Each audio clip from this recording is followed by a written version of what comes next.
Subscribe to Earthophilic. Hit the bell icon so you never miss an update.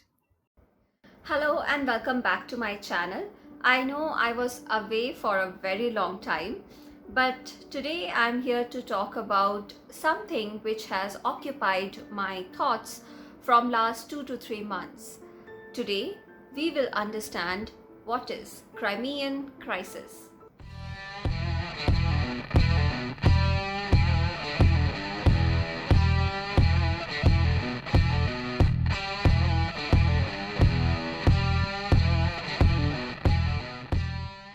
Crimea is considered by most of the world to be a region of Ukraine. Russia considers it a rightful and historical region of Russia that it helped to liberate in March 2014.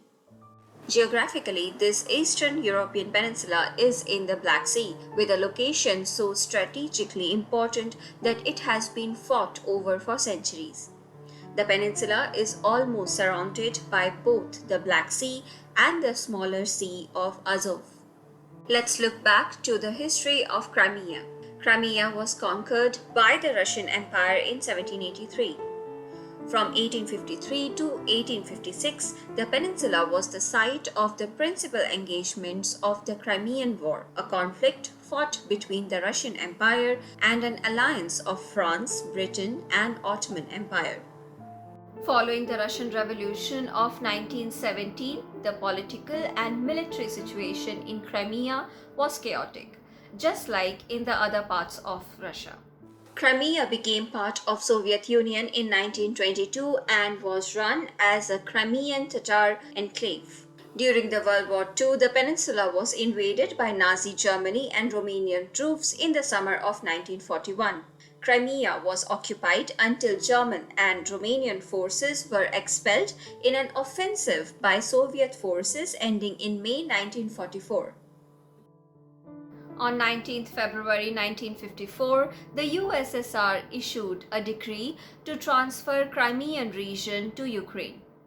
This Supreme Soviet decree states that this transfer was motivated by the communality of the economy, the proximity and close economic and cultural relations between the Crimean region and the Ukrainian SSR.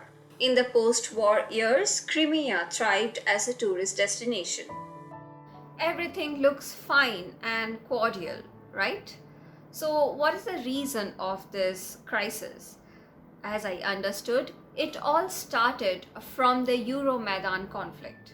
Euromaidan is the name of the anti-government protests beginning on November 21, 2013 in the Ukrainian capital of Kyiv that kicked off the entire crisis. The reason for the protest was that President Yanukovych had rejected a deal for greater integration with the European Union, taking a $15 billion bailout from Russia instead.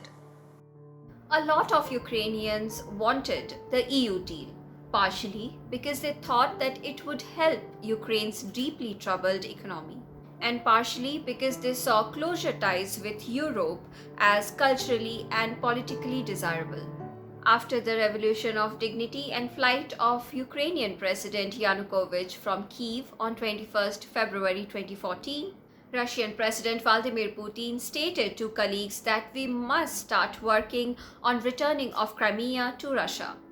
Within days, unmarked forces with local militia took over Crimea. President Putin said that Russian troops in the Crimean Peninsula were aimed to ensure proper conditions for the people of Crimea to be able to freely express their will, whilst Ukraine and other nations argue that such intervention is a violation of Ukraine's sovereignty.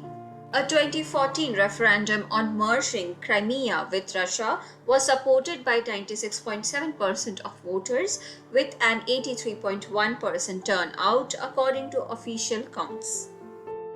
Although it was boycotted by many loyal to Ukraine and also declared illegitimate by Western governments. President Putin signed a treaty of accession with the self-declared Republic of Crimea, annexing it into the Russian Federation. Once Ukraine lost control of the territory in 2014, it shut off the North Crimean Canal water supply, which supplies 85% of the peninsula's freshwater needs from the Dnieper River, the nation's main waterway.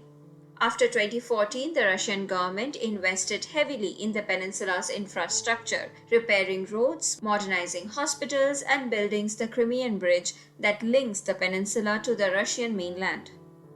On 28 December 2018, Russia completed a high-tech security fence marking the de facto border between Crimea and Ukraine. Legitimate or not, Crimea has effectively become part of Russia. The US and European Union have imposed economic sanctions on Russia to punish Moscow for this. But there is no sign that Crimea will return to Ukraine. So in this conflict, what is the situation of people of Russia? Unfortunately, this situation unlikely to end well for Russian public. The country now faces recession and international isolation.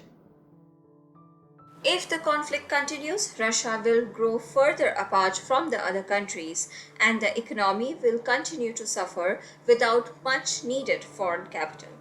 There are a lot of ideas, theories, and angles to this conflict. I presented my understanding of the Crimean crisis. Let me know your thoughts about this whole situation. That's it from my side. This is Sucharita signing off. I will meet you guys soon. Till then, bye bye and take care.